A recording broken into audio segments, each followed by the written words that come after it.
এই রমজান মাস অত্যন্ত পবিত্র বলে বিবেচিত। এটি ধৈর্য, ইবাদত এবং মানবতার মাস হিসেবেও পরিচিত। এই সময়কালে রোজার পাশাপাশি বিভিন্ন স্থানে ইফতার মাহফিল অনুষ্ঠিত হয়, যা দেশের গঙ্গা যমুনা সংস্কৃতি এবং পারস্পরিক ভ্রাতৃত্বের ঐতিহ্যকে প্রতিফলিত করে।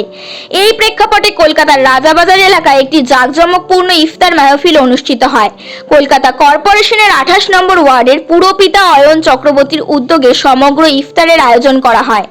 এদিনের অনুষ্ঠানের প্রধান অতিথি হিসেবে উপস্থিত ছিলেন সাংসদ সুদীপ বন্দ্যোপাধ্যায়, উপস্থিত ছিলেন মন্ত্রী ডক্টর শশী পাজা, তৃণমূল কংগ্রেসের মুখপাত্র কুণাল ঘোষ, পুরপিতা সুব্রত ব্যানার্জি, পুরপিতা ইকবাল আহমেদ, পুরপিতা অনিন্দ কিশোর রাও সহ বিশিষ্ট তৃণমূল কংগ্রেসের নেতৃত্ববৃন্দ।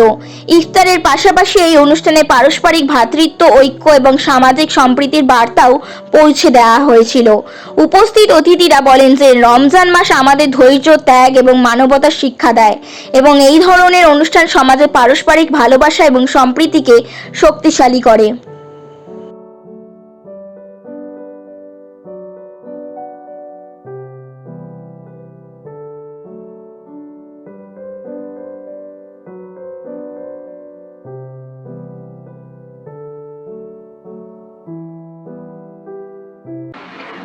28 নম্বর ওয়ার্ডে আগেও হয়েছে এরকম ইফতার। আমাদের তৃণমূল কংগ্রেসের পক্ষ থেকে বিভিন্ন ওয়ার্ডেই হয়ে থাকে।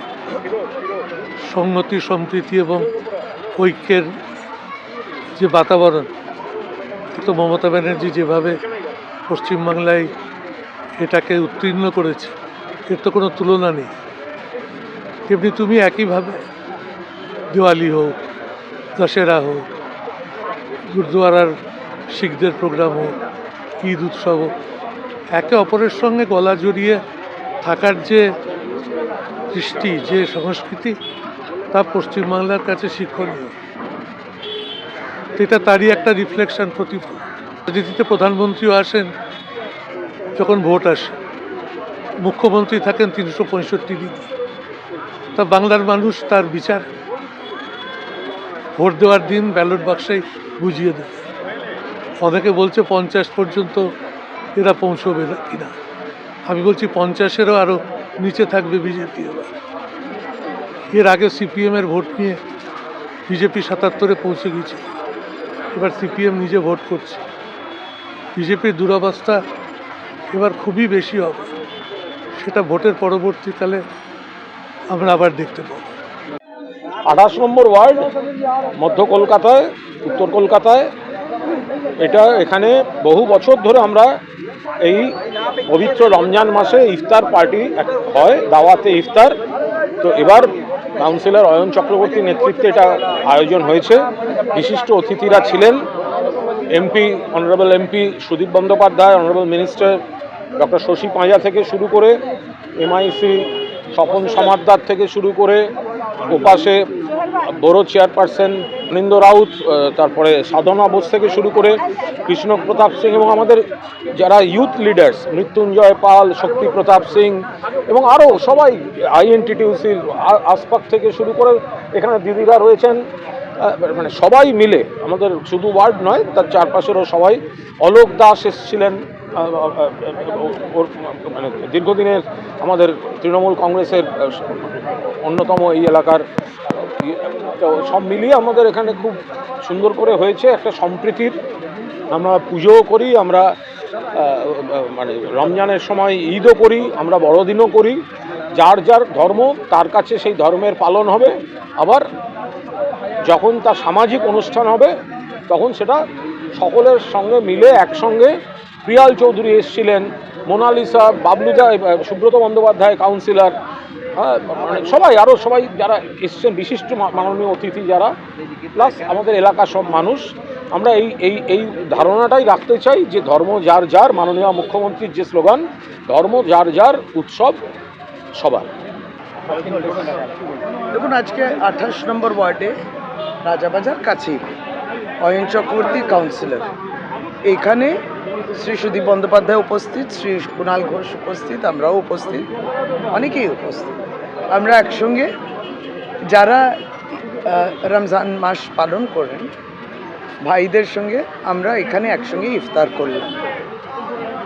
স্বতঃস্ফূর্তভাবে সকলেরই কল্যাণের জন্যে প্রত্যেকে ভালো থাকুক, সুস্থ থাকুক। দেখুন, আমি ভাবছিলাম যখন মহাশিবরাত্রি হলো না, এবার রমজানটাও পড়ে গেল, আমরাও প্রায় 2 দিন উপোস করেছি, এখানে এনারাও উপোস করছে। সব জাতি ধর্ম, মানুষের চরিত্র, মানুষের চিত্ত পরিষ্কার থাকুক, এটাই কিন্তু বলে। আর সকলের কল্যাণের জন্যেই এই আমরা যে উপোস করি কিংবা পুজো করি। আজকে এখানেও সব ধর্মের সমন্বয় এবং সব ভাষারও সমন্বয়, কারণ আপনি দেখেইছেন কত মানুষ বিভিন্ন প্রান্ত থেকে এসছেন এবং একসঙ্গে আমরা ইফতার করলাম। এই সম্প্রীতির বার্তা, আগামীকাল প্রধানমন্ত্রী আসছেন, একটা তো প্রত্যেকেরই দোষে, দেখুন আজকে ইফতার করলেও একটা তো চিন্তার রয়েছে, গ্যাসের নিয়ে এত টান অবস্থা। সবচেয়ে দুর্ভাগ্যজনক এক হচ্ছে যে মানুষ যখন আতঙ্কিত, সত্যি করে SIR-এতেও আতঙ্কিত ছিল, অস্বীকার করলো কেন্দ্রীয় সরকার, ইলেকশন কমিশন, অপমৃত্যু হতে লাগলো ইত্যাদি দেখলেন, মানুষ আতঙ্কিত, ভোটে নাম বাদ চলে গেল। আজকে গ্যাস পাচ্ছে না কিংবা ছোট ব্যবসা বন্ধ হচ্ছে, বড় হোটেলগুলো বলছে যে আমরা চালাতে পারছি না। এবং শুধু বাংলায় নয়, বেঙ্গালুরুতে, কর্ণাটকা, মহারাষ্ট্র সবাই বলছে। তাহলে কি ওরা কি এমনি কথা বলছে?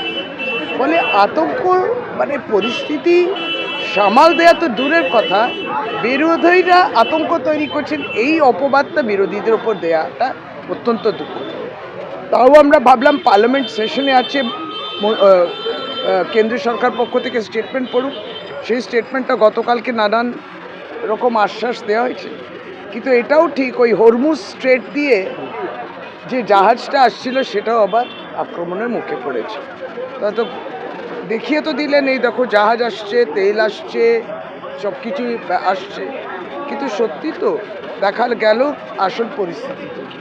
আর সবচেয়ে বেশি চাপটা ডোমেস্টিক সিলিন্ডারের উপরেই পড়ে, কারণ সবচেয়ে বেশি কনজিউমার্স যারা ওইটাকে ব্যবহার করেন সবচেয়ে বেশি কিন্তু ডোমেস্টিক সিলিন্ডার।